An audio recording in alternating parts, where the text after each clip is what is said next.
Saudara, kami akan update informasi terkait dengan penembakan Donald Trump di negara bagian Pennsylvania, Amerika Serikat. Seperti yang teman-teman Liputan 6 sudah ketahui sebelumnya, Donald Trump ditembak oleh seorang tidak dikenal pada saat berkampanye di salah satu negara bagian Amerika Serikat, yaitu Pennsylvania. Ia ditembak pada hari Sabtu 13 Juli 2024 waktu setempat. FBI saat ini telah merilis pelaku penembakan. Ia adalah Thomas Matthew Crooks, pria kulit putih berusia 20 tahun dan juga berasal dari negara Pennsylvania, maksud saya negara bagian Pennsylvania, dan terregistrasi sebagai pemilih untuk Partai Republik. Namun dari penyelidikan, ia juga diketahui pernah menyumbangkan kurang lebih $15 atau sekitar Rp200.000 untuk Partai Demokrat.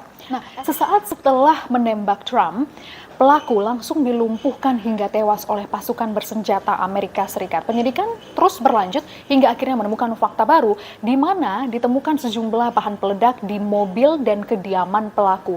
Hingga saat ini penyelidikan investigasi terus dilakukan untuk mencari motif daripada penembakan Trump.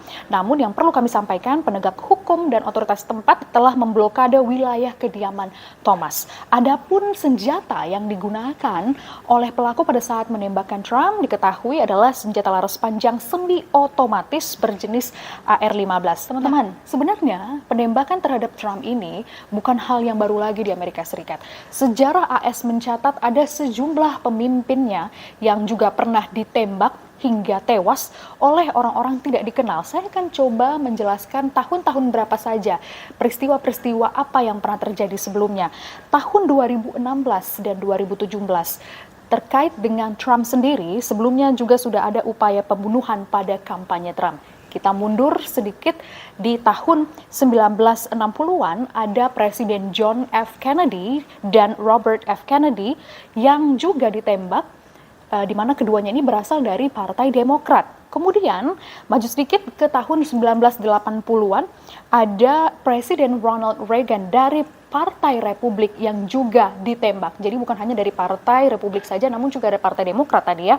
Dan juga ada sejumlah upaya pembunuhan pada Presiden AS Obama ketika memimpin. Pada tahun 2011, pada saat Obama jadi presiden, ada tembakan ke Gedung Putih sebagai upaya untuk membunuh Obama. Kemudian pada tahun 2018 juga terjadi upaya pembunuhan kepada Obama, di mana di sini Secret Service berhasil menghalau bom pipa yang dikirim ke Presiden Obama. Jadi bukan hal yang baru lagi ya, melihat juga penggunaan senjata api di Amerika Serikat juga masih diizinkan, berbeda dengan Indonesia di mana kita tidak diizinkan untuk menggunakan senpi kepada masyarakat yang tidak mempunyai izin. Yang menarik disoroti juga adalah bagaimana ya respons dari Presiden Joe Biden dan wapresnya Kamala Harris sesaat setelah mendengar peristiwa ini. Nah, Joe Biden sendiri langsung menelpon atau menghubungi Donald Trump melalui sambungan telepon, namun memang tidak disampaikan secara detail apa yang diucapkan oleh Joe Biden pada saat bertelepon dengan Donald Trump. Nah, Presiden Joe Biden dan juga Kamala Harris menerima briefing lanjutan dari Kementerian Pertahanan Dalam Negeri terkait dengan investigasi yang dilakukan pihaknya untuk mengetahui motif daripada seluruh peristiwa yang terjadi pada saat berkampanye tersebut. Maksud saya pada saat kampanye Donald Trump tersebut. Joe Biden juga menyampaikan kepada publik agar tidak berspekulasi mengenai apapun peristiwa jahat apapun yang terjadi pada Donald Trump. Trump berhak mendapatkan pengamanan seumur hidup karena dirinya adalah mantan Presiden Amerika Serikat dan aturan ini memang tertulis dalam hukum federal Amerika Serikat. Lalu apa dampak dari peristiwa ini terhadap konvensi Partai Republik? Seperti diketahui, Partai Republik akan menyelenggarakan konvensi untuk mengumumkan Trump sebagai kandidat resmi dari Partai Republik sebagai calon Presiden Amerika Serikat.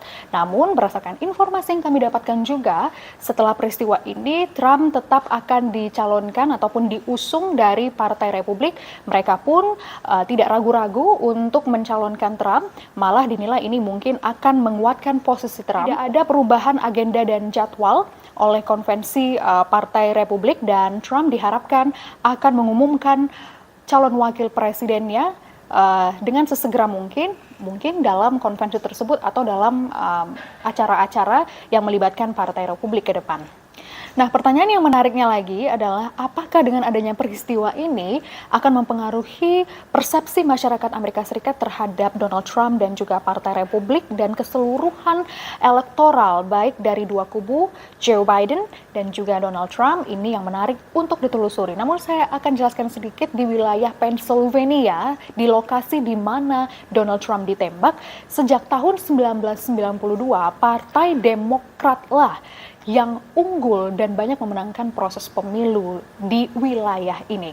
Nah, hanya pada tahun 2016 sajalah Partai Republik yang mengusung Donald Trump menang. Dan pada tahun 2020, kembali lagi Partai Demokrat yang memenangkan proses pemilihan umum sehingga akhirnya Joe Biden terpilih menjadi Presiden Amerika Serikat. Namun untuk keseluruhan masyarakat Amerika Serikat, ini yang saat ini menarik untuk disoroti ke depannya. Apakah simpati masyarakat akan berpindah ke Donald Trump setelah peristiwa tersebut ataukah ada efek domino terkait dengan penembakan terhadap Donald Trump? Kita tunggu saja teman-teman liputan.